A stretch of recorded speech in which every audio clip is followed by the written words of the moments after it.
Selamat sore semua, Mas Mbak. Salam sejahtera bagi kita semua. Hari ini kita memasuki pertemuan 11, Mas Mbak semua, di mata kuliah PKN. Untuk materi hari ini, Mas Mbak semua, nanti kita akan membahas ya. Di sini kita membahas tentang wawasan nasional suatu bangsa, kemudian teori kekuasaan dan teori geopolitik ya. Mas Mbak semua, ini nanti banyak sekali yang perlu kita ketahui ya. Pastinya dimana kita akan mengetahui apa sih wawasan nasional dulu ya. Jadi wawasan nasional suatu bangsa, ini suatu bangsa meyakini bahwa kebenaran yang hakiki, kebenaran yang mutlak adalah kebenaran yang datang dari Tuhan, pencipta alam semesta. Manusia memiliki kelebihan dari makhluk lainnya melalui akal pikiran dan budi nuraninya. Namun, kemampuannya dalam menggunakan akal pikiran dan budi nurani tersebut terbatas sehingga manusia yang satu dan lainnya. Mas Mbak semua, maka ini nanti Anda akan mengetahui dalam di mana wawasan nasional ini ya, maka di sini akan contohnya saja mewujudkan aspirasi dan perjuangan. Nah, di mana kita harus memperhatikan 3 faktor utama, Mas Mbak semua. Yang pertama itu adalah bumi atau ruang di mana bangsa itu hidup. Ya, jadi yang perlu Anda perhatikan bahwa faktor yang utama di mana bumi atau ruang di mana itu bangsa itu hidup. Jadi bumi atau ruang ya. 2 itu jiwa, tekad dan semangat manusianya atau rakyatnya. Nah, kemudian yang 3 adalah lingkungan sekitarnya. Inilah mewujudkan aspirasi dan perjuangan. Yang perlu diperhatikan adalah 3 faktor ini, Mas Mbak semua. Bumi, jiwa, dan lingkungan di sekitarnya ya. Kemudian dengan demikian, Mas Mbak semua, wawasan nasional adalah cara pandang suatu bangsa yang telah menegara tentang diri dan lingkungannya dalam eksistensinya yang serba terhubung melalui interaksi dan interrelasi, dan dalam pembangunannya di lingkungan nasional termasuk lokal dan proporsional, regional, serta global. Mas Mbak semua, wawasan nasional ini yang perlu Anda ketahui bahwa merupakan cara pandang suatu bangsa ya yang telah menegara tentang diri dan lingkungannya, pastinya dalam eksistensi yang serba terhubung melalui interaksi dan interrelasi. Nah, inilah pastinya dalam pembangunan lingkungan nasional itu kaitannya dengan lokal dan proporsional, kemudian regional serta global. Nah, untuk konsep utama wawasan Nusantara adalah keutuhan dan kesatuan wilayah nasional. Hakikat wawasan Nusantara diwujudkan dengan menyatakan Kepulauan Nusantara sebagai satu kesatuan politik, ekonomi, sosial budaya, dan pertahanan keamanan. Sebagai sebuah konsep yang mengandung pemikiran penting, wawasan Nusantara pastinya memiliki kedudukan dalam paradigma nasional. Kemudian kita lihat dalam buku Pendidikan Pancasila dan Kewarganegaraan, ini karya Sarinah ya, Muhtar Dahri dan Harmainia ya. Dijelaskan stratifikasi paradigma nasional yaitu yang pertama adalah Pancasila sebagai falsafah, ideologi bangsa, dan dasar negara, berkedudukan sebagai landasan ideal. 2. Undang-Undang Dasar Negara Republik Indonesia tahun 1945 sebagai landasan konstitusi negara, berkedudukan sebagai landasan konstitusional. 3. Wawasan Nusantara sebagai visi nasional, berkedudukan sebagai landasan visional. 4. Ketahanan nasional sebagai konsepsi nasional, berkedudukan sebagai landasan konsepsi nasional. 5. GBHN sebagai politik dan strategi nasional atau sebagai kebijaksanaan dasar nasional, berkedudukan sebagai landasan operasional. Kemudian kita lihat dari latar belakang filosofi wawasan Nusantara. Nah, kita lihat bahwa pemikiran ini berdasarkan falsafah Pancasila. Berdasarkan falsafah Pancasila, manusia Indonesia adalah makhluk ciptaan Tuhan yang mempunyai naluri, akhlak, daya pikir, dan sadar akan keberadaannya yang serba terhubung dengan sesamanya, lingkungannya, alam semesta, dan penciptanya. Mas Mbak semua, ketika kita melihat dari falsafah Pancasila, kemudian manusia Indonesia ini merupakan banyak sekali kita itu dibekali atau juga kita itu beriringan dengan naluri dibekali dengan naluri, akhlak kemudian pastinya di sini dengan keberadaannya yang serba terhubung, pastinya dengan sesama manusia, kaitannya dengan lingkungan, ini pastinya nanti akan menjadikan kita itu selalu harus berpikir kita itu harus berpikir selalu yang positif gitu. Maka berdasarkan kesadaran yang dipengaruhi oleh lingkungannya, manusia Indonesia memiliki motivasi antara lain untuk menciptakan suasana damai dan tentram. Perlu Anda ingat, perlu Anda ketahui, perlu Anda terapkan Mas Mbak semua, bahwa manusia Indonesia itu pastinya memiliki motivasi untuk menciptakan suasana damai dan tentram. Pastinya menuju kebahagiaan serta penyelenggaraan keteraturan dan membina hubungan antar sesama.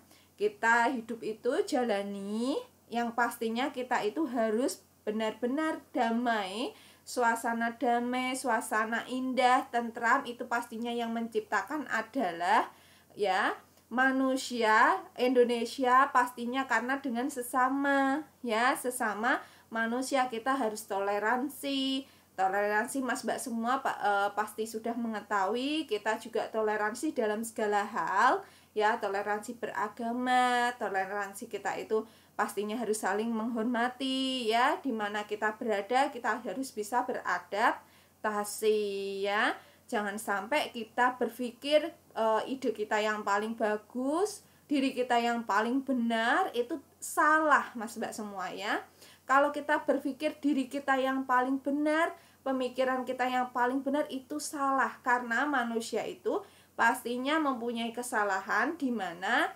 kita itu harus benar-benar bisa antara sesama itu harus bisa tukar pikiran, harus bisa tentram, harus bisa menciptakan suasana damai seperti itu.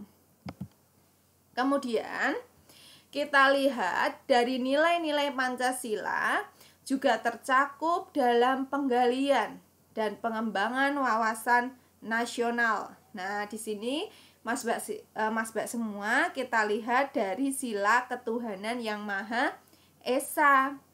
Dalam sila ketuhanan yang Maha Esa, bangsa Indonesia menyatakan kepercayaan dan ketakwaan terhadap Tuhan yang Maha Esa. Sesuai dengan agama dan kepercayaannya masing-masing, sikap tersebut mewarnai wawasan nasional yang dianut oleh bangsa Indonesia yang menghendaki keutuhan dan kebersamaan dengan tetap menghormati dan memberikan kebebasan dalam menganut dan mengamalkan agama masing-masing ya.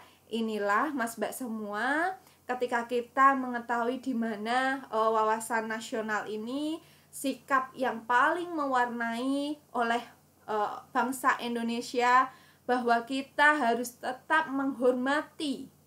Perlu Anda garis bawahi, kita itu harus menghormati. Kemudian memberikan kebebasan ya dalam menganut dan mengamalkan agama masing-masing ya.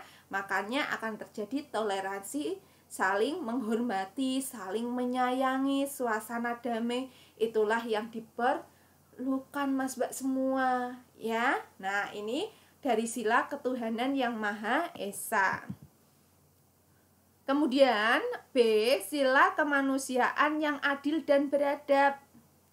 Dalam sila kemanusiaan yang adil dan beradab, bangsa Indonesia mengakui, menghargai, memberikan hak dan kebebasan yang sama kepada setiap warganya untuk menerapkan hak asasi manusia. Namun, kebebasan hak asasi manusia tersebut tidak mengganggu dan harus menghormati hak asasi manusia orang lain. Jadi pastinya untuk hak asasi manusianya itu harus dijunjung tinggi. Akan tetapi kita harus mengetahui bahwa kita itu mengakui, menghargai ya, pastinya memberikan hak dan kebebasan pada setiap warganya ya, pada setiap warga negara. Dan yang terpenting untuk hak asasi manusia ini pastinya di dalam kebebasan hak asasi manusia ini tidak mengganggu dan harus menghormati ya, tidak mengganggu. Perlu Anda garis bawahi, tidak mengganggu dan harus menghormati hak asasi manusia orang lain. Kemudian sila persatuan Indonesia. Dengan sila persatuan Indonesia, bangsa Indonesia lebih mengutamakan kepentingan bangsa dan negara. Kepentingan masyarakat lebih luas harus lebih diutamakan daripada kepentingan golongan, suku, maupun perorangan. Sikap tersebut mewarnai wawasan kebangsaan, wawasan nasional yang dianut dan dikembangkan oleh bangsa Indonesia yang mengutamakan keutuhan bangsa dan negara dengan tetap memperhatikan, menghormati, dan menampung kepentingan golongan, suku bangsa maupun perorangan. Kemudian untuk setelah kita memahami ya dari sila tadi ya, dari sila Pancasila Mas Mbak semua, kita di sini membahas tentang di teori kekuasaan dan teori geopolitik ya.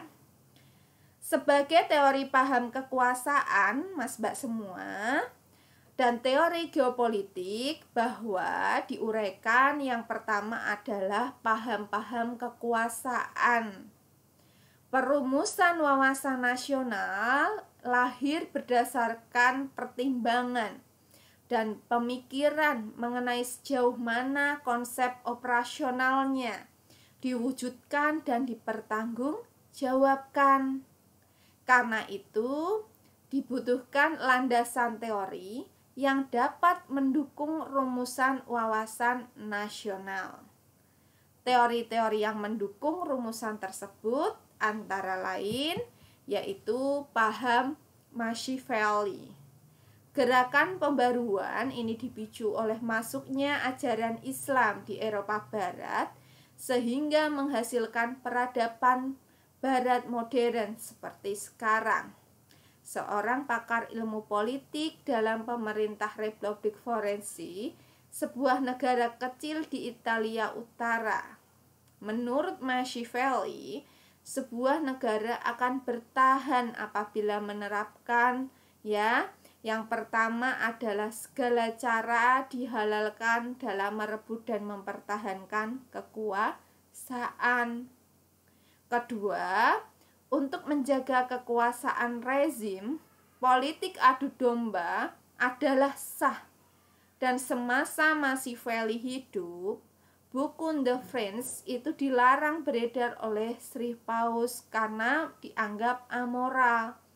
Tetapi setelah Machiavelli meninggal, buku tersebut menjadi dipelajari oleh orang-orang serta dijadikan oleh banyak kalangan politisi dan para elit politik. Ya. Kemudian paham kaisar di sini menurut Napoleon bahwa tokoh revolusioner di bidang cara pandang. Selain penganut yang baik dari Machiavelli, kekuatan ini juga perlu didukung oleh kondisi sosial budaya berupa ilmu pengetahuan dan teknologi demi terbentuknya untuk menduduki dan menjajah negara di sekitar Perancis. Kemudian paham Jenderal Clausewitz pada era Napoleon, jenderal sempat terusir oleh tentara Napoleon dari negaranya sampai Rusia. Pemikiran inilah yang membenarkan Rusia berekspansi sehingga menimbulkan Perang Dunia ke-1 dengan kekalahan di pihak Rusia atau Kekaisaran Jerman. Kita lihat dari paham Weber dan Hegel menimbulkan dua aliran besar barat yang berkembang di dunia, yaitu kapitalisme di satu pihak dan komunisme. Kemudian paham Lenin. Menurutnya, perang adalah kelanjutan politik dengan cara kekerasan. Bagi Leninisme, komunisme, perang pertumpahan darah atau revolusi di seluruh dunia adalah sah dalam kerangka mengkomunikasikan seluruh bangsa di dunia. Kemudian kita lihat dari paham Lucian. Kemantapan suatu sistem politik dapat dicapai apabila sistem tersebut berakar pada kebudayaan politik bangsa yang bersangkutan. Pendidikan kewarganegaraan dengan demikian proyeksi eksistensi kebudayaan politik tidak semata-mata ditentukan oleh kondisi-kondisi objektif tetapi juga subjektif dan psikologis. Kemudian kita lihat dari teori-teori geopolitik. Politik yang berarti kekuatan yang didasarkan pada pertimbangan-pertimbangan dasar dalam menentukan alternatif kebijaksanaan nasional untuk mewujudkan tujuan nasional. Kita lihat beberapa pendapat dari pakar-pakar geopolitik antara lain sebagai berikut. Pandangan ajaran Frederick pada abad ke-19 ini merumuskan untuk pertama kalinya ilmu bumi politik sebagai hasil penelitiannya yang ilmiah dan universal. Pokok-pokok ajaran Russell adalah sebagai berikut. Dalam hal tertentu, pertumbuhan negara dapat dianalogikan dengan pertumbuhan organisme yang memerlukan ruang lingkup melalui proses lahir, tumbuh, berkembang, mempertahankan hidup, menyusut, dan mati.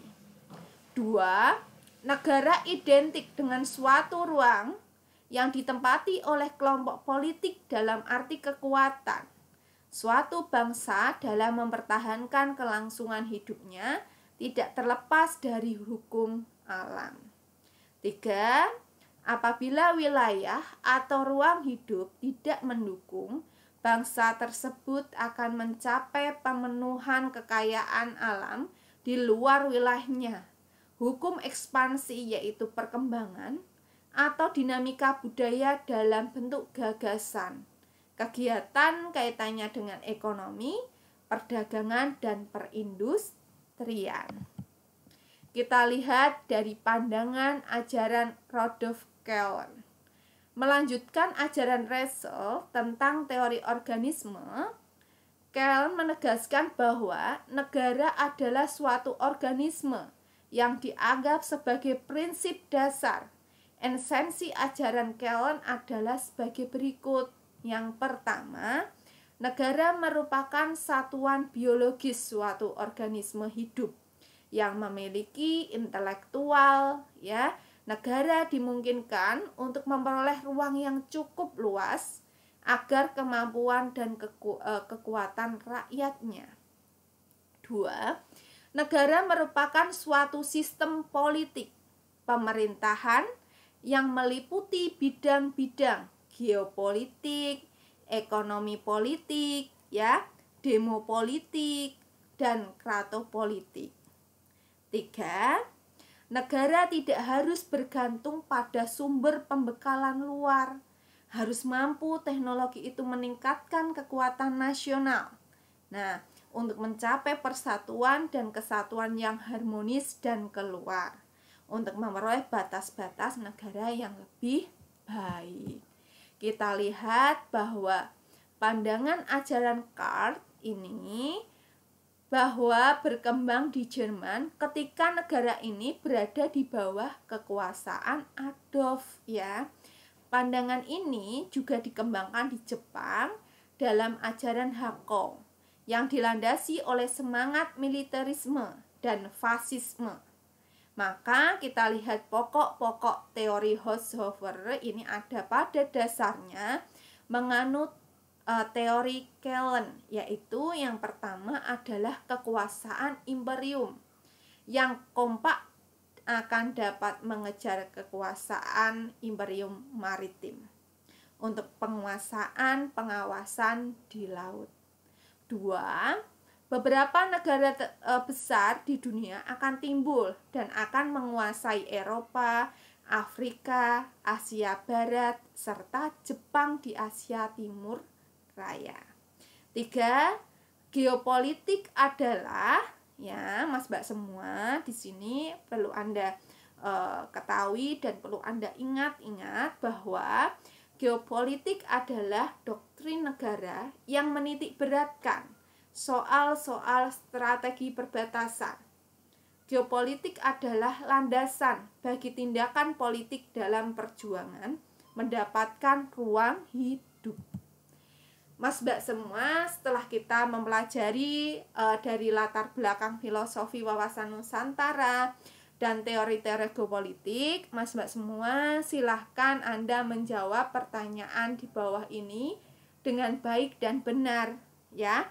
Yang pertama, jelaskan secara singkat latar belakang filosofi wawasan Nusantara. 2. Jelaskan teori-teori geopolitik secara singkat, ya. Mas Mbak semua, untuk pertanyaan ini semoga Mas Mbak semua nanti menjawabnya ya secara singkat saja, ya, tidak usah dijabarkan terlalu panjang lebar seperti itu.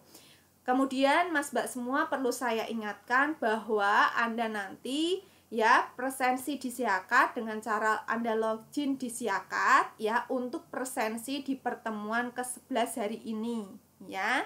Di pertemuan 11 ya di mata kuliah PKN Mas Mbak semua. Ya, terima kasih Mas Mbak semua atas perhatiannya. Semoga materi yang bisa disampaikan ini tadi Anda memahami, dan mohon maaf apabila ada kata-kata yang tidak berkenan seperti itu ya Mas Mbak semua. Terima kasih, selamat sore. Wassalamualaikum warahmatullahi wabarakatuh.